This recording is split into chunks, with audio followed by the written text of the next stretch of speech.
There's a part of I-70 that always gave me the shivers, even before any of this happened.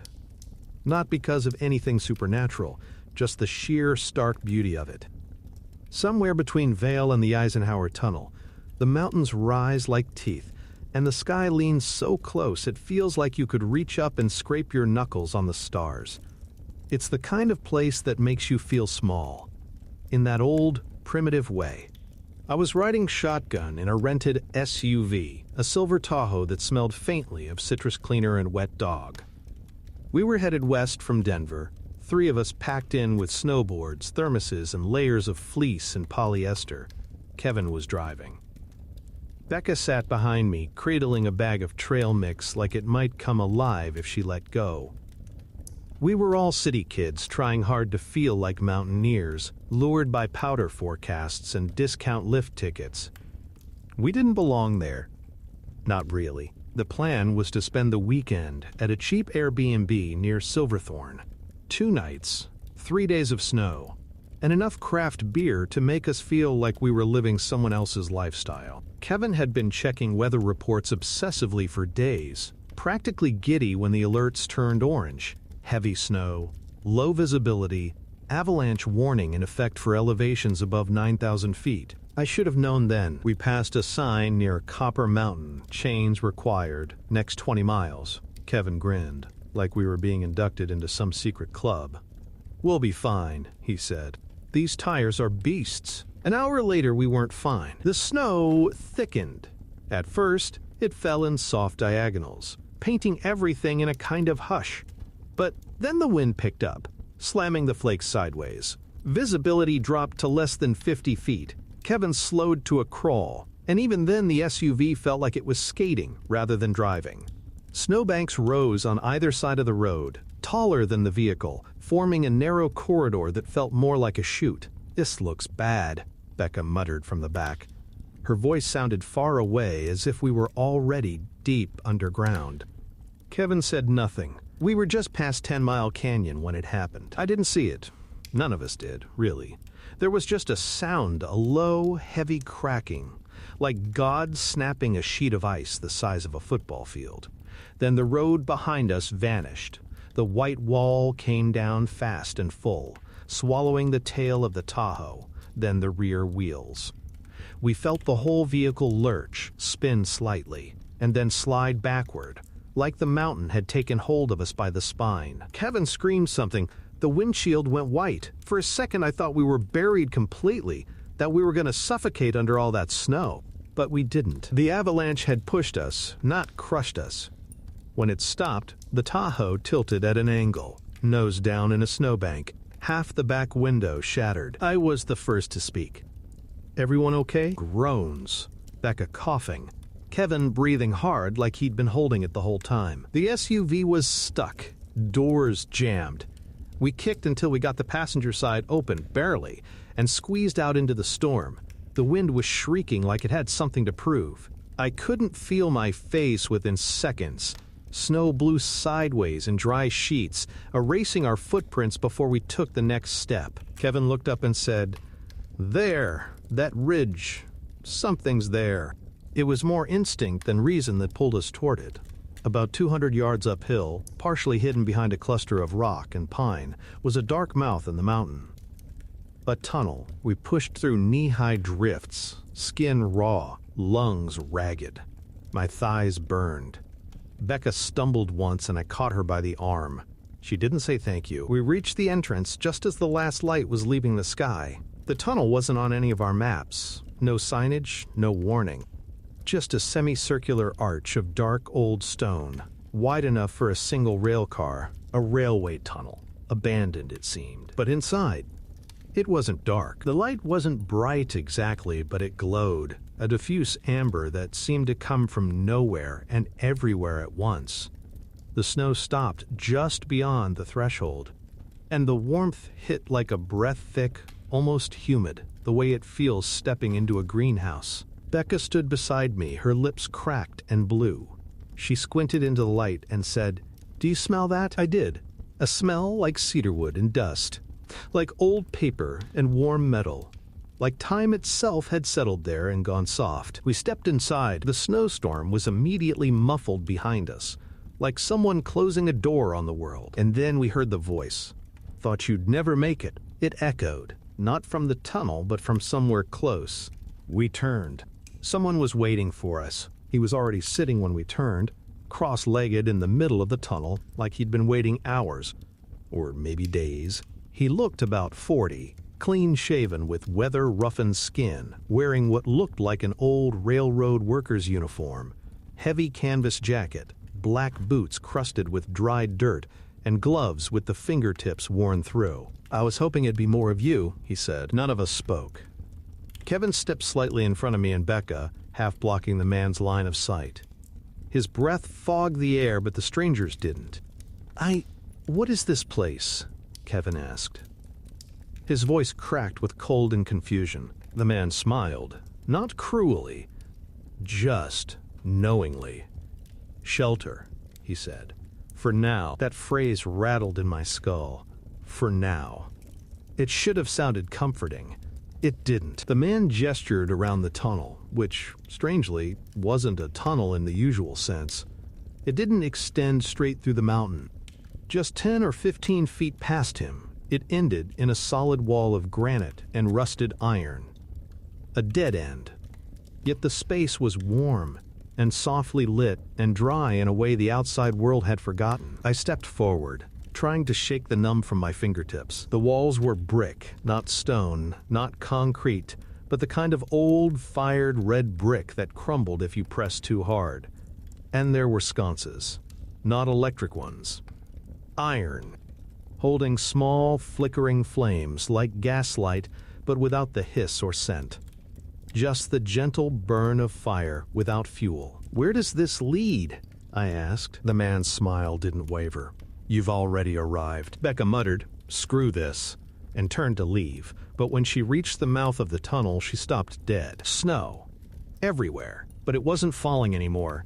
It had frozen mid-air flakes suspended like they'd hit pause. Kevin and I joined her. The wind was gone. The noise. Even the temperature had changed. Outside, everything had gone still, unreal, like a diorama sealed in glass. I reached out and touched a flake. It dissolved into water instantly, but only when I moved it. Becca whispered, "What the hell is going on?" "I think we're dreaming," Kevin said. I didn't answer. My legs were trembling, but not from cold. Back inside, the man was still seated, now with his hands folded neatly in his lap. His gloves were gone.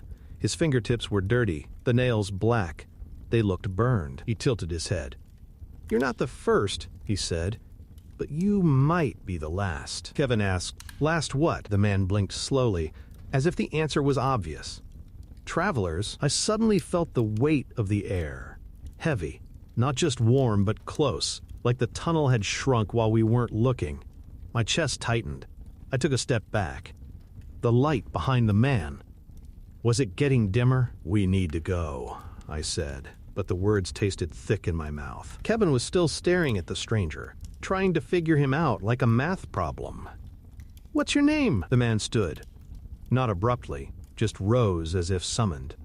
"I'm the one who waited," he said, and then the sound began. It was faint at first. A low, rhythmic click-clack, metallic and measured, like an old train approaching, but distant, somewhere deeper inside the mountain. Except the tunnel ended in solid stone. Becca backed up against the wall. "Where is that coming from?" I didn't want to know. My heart thudded. My palms were slick. The man smiled again, but now it felt wrong. Too symmetrical. Too clean. "You should sit," he said. "It's easier if you're sitting when it arrives." I grabbed Kevin's arm. "We're leaving. Now." Becca was already halfway out the entrance, her legs kicking up snow. Kevin hesitated, still staring at the man like he needed one last answer. "Let's go," I hissed. Kevin turned. The tunnel groaned. I swear to God it groaned. A deep, wet, earthen sound like something breathing behind the stone. And just for a second, just long enough to make me question my sanity, I saw something shift in the far wall. The iron bars twitched. We ran back into the frozen storm, back into air that burned our lungs. The suspended snowflakes shattered when we passed them, falling like tiny shards of ice. I didn't look back. I didn't want to see what we had woken. We didn't stop running until the tunnel's glow had vanished behind us, swallowed by the gray blur of the storm. But the snow had changed. It didn't fall anymore. It hung, inert and suspended, like ash inside a snow globe no one had shaken. Kevin kept glancing over his shoulder. Becca was wheezing. I felt nothing but an animal urgency to get away. But away from what? The slope was steeper now. The avalanche had reshaped the landscape. Trees were sheared off mid-trunk, their insides splintered like bones. Rocks jutted from the ground at unnatural angles, as if the mountain had shifted in its sleep. The Tahoe was gone. Buried. There was no road left, no trail to follow. Kevin pointed down the incline. "There, see that break in the ridge?" We followed him, stumbling, slipping through drifts that reached past our knees. Our muscles screamed, our boots filled with cold. At the bottom of the hill was a small clearing flattened by the slide. Branches and bark lay snapped and scattered like rib cages. In the middle stood a wooden structure. Cabin-sized, sloped roof, half buried in ice. A sign leaned crooked beside the door. "Do not enter state property, unstable structure." Kevin laughed, high and short. Perfect, but we were out of choices. Inside, the place reeked of pine resin and mold. It was warmer than it should have been. The windows were fogged over, the air strangely humid. One wall was lined with old tools axes, rusted saws, a set of tongs that looked like they'd been dipped in oil. I pressed a gloved hand to the stove. Cold. So where was the heat coming from? Becca pulled off her balaclava and coughed. I don't like this. Something's wrong with the air." She was right. It felt thick, syrupy. Breathing it was like dragging in steam laced with old iron. I thought I heard a drip. No, not a drip. A tick. Kevin sat down hard on a wooden bench. What the hell was that place? The tunnel. That guy. No one answered. I was too busy trying to hear what wasn't being said. The cabin creaked, but not from wind. The sound had depth to it, like pressure moving through timber. Breathing. Not air in a literal sense, but something slow, cyclical, deep below our feet. As if the mountain had lungs, Becca pressed her forehead to the wall. "I can't. I don't feel right." I touched her shoulder. Her skin was damp, her pulse hammering. "We need to stay calm, wait out the storm, then hike down." But when I checked my phone, the time was 3:17. I could have sworn it had been nearly an hour since we'd fled the tunnel. The battery read 92%. I blinked, opened and closed it. Still 3:17. Kevin checked his. Same. Frozen. Becca stared at me, pupils dilated. "Are we dead?" "No," I said. "No, we're not." But I wasn't sure. The wind picked up outside, but the noise came from the wrong direction beneath us, like a subway train rushing through a tunnel below ground. The walls rattled. The floorboards flexed slightly underfoot. Kevin stood. "That's it. We're going back to the tunnel." "You're insane," I snapped. "Am I? Think about it. The warmth. The light. He knew we were coming. Maybe it's a station. Maybe there's a way out. A radio. A back tunnel. Something." Becca was already shaking her head. "No way in hell," I said. "That place moved. I saw it." But even as I said it, something inside me cracked. Because part of me agreed. I should have insisted we wait. But Becca looked at me, eyes rimmed with fear and trust, and said, "I'll follow you." And I didn't know which way to lead. We argued. Eventually, the decision was made for us. The floor moaned beneath us. A crack split the boards near the center of the room. Not fast, not sudden. It was like something had gently exhaled, and the wood gave way. A seam opened wide enough to see what lay beneath. Not earth, not stone, but tracks, rail tracks, rusted and wet. And beyond them, blackness. Becca made a soft sound in her throat. And then the smell hit coal smoke, warm tar, and something older. Something like moss-covered teeth. Kevin leaned down, his voice shaking. "There's something down there." And we heard it again. Click-clack. closer now. The tunnel was no longer behind us. It was everywhere. The tracks under the floor, wet, iron-slick things glimmered like veins. I didn't want to look at them, not too long. They were wrong, not in how they were built, but in how they sat. Too shallow in the ground, too curved for this place.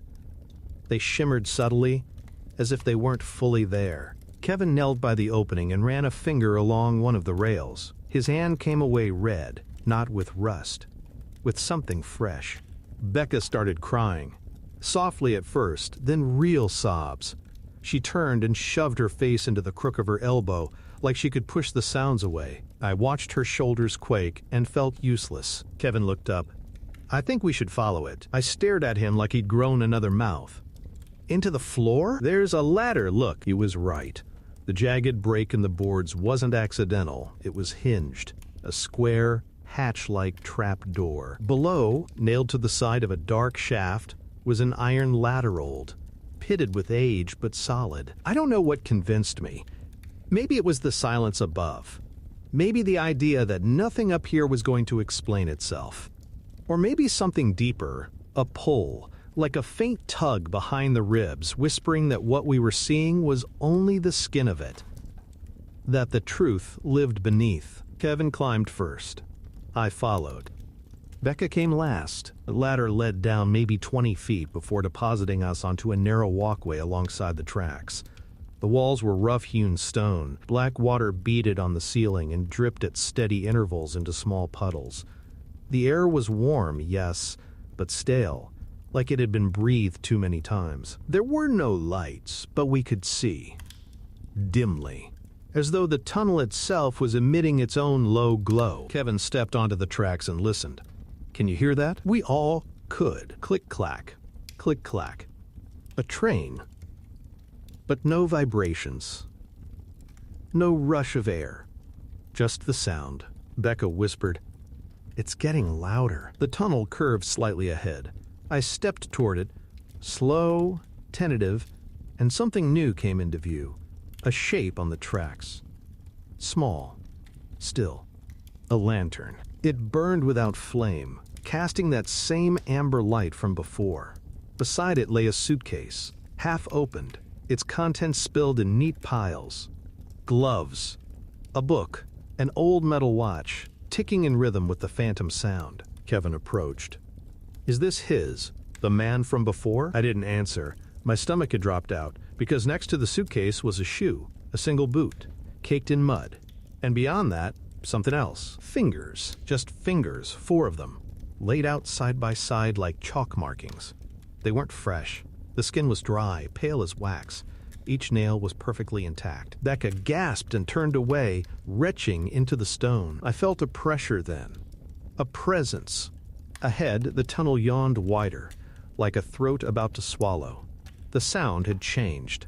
Still rhythmic, but layered now-like. There were many wheels. Many cars. Kevin said, "Do you feel that?" He was right. The tunnel was breathing. The air pushed gently against us, then drew back. In and out. Alive. And that's when we saw the first face. Not attached to a body. Not even fully visible. Just there. Half in the wall. A man's face, eyes closed, mouth slightly parted, as though mid-dream. His skin was rough and pocked with black specks. Kevin stepped forward. "That's not possible." Becca clung to my arm. "Can we go back now?" But we couldn't. Behind us, the ladder was gone. Not just hidden, gone. Stone wall, smooth and unbroken.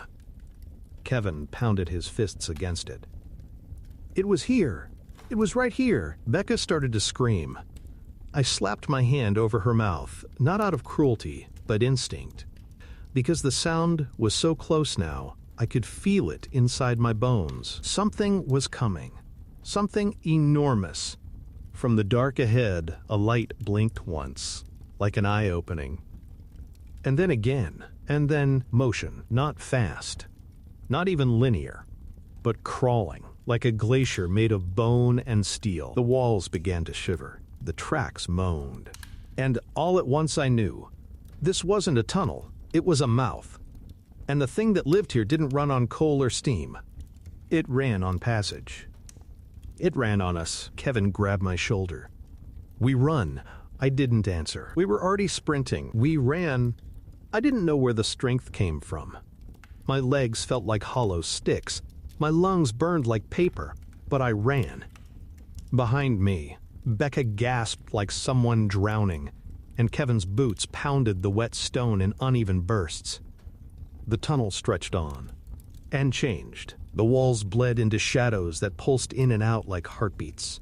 The air shimmered with the heat of unseen fire. Every few yards, we passed objects that shouldn't have been there. An empty dinner plate, a child's mitten, a length of rope looped neatly on a peg in the wall. Everything was placed, curated almost. As if we were moving through someone's memory. No, not memory. A museum of those who'd come before. The train was behind us, but I never saw it.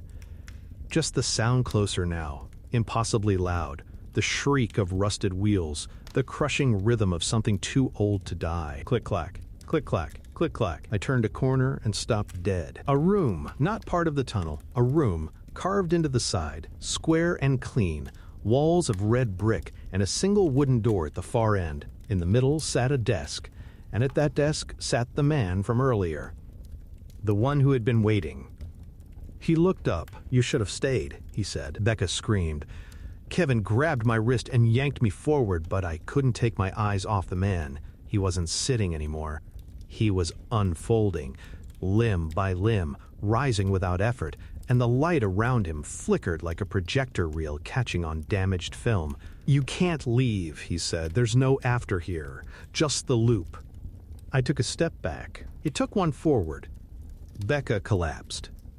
Kevin dropped to his knees. The walls began to peel, not physically, but conceptually, as if what we had been seeing was only a mask, and something deeper, older, truer was stretching underneath. A shape like wire, a body like echo. His face flickered, then split once, then again, like something trying on multiple versions of itself. He opened his mouth, but there was no sound, only the tunnel and the train. Closer, closer. I saw the truth in that moment. This place, this warm, glowing tunnel, it was never a shelter. It was a trap. It waited for the desperate, the lost, the stranded. It sang to them in the language of heat and light and comfort. It promised safety. It fed. I screamed for Kevin, but he didn't answer. I looked back, and there was no Becca. Just a pair of footprints in wet stone, already fading. I don't remember moving. I don't remember finding the final hallway, the narrow gap in the bricks. But I slipped through it, fingers grazing damp walls, breath coming in short, useless bursts.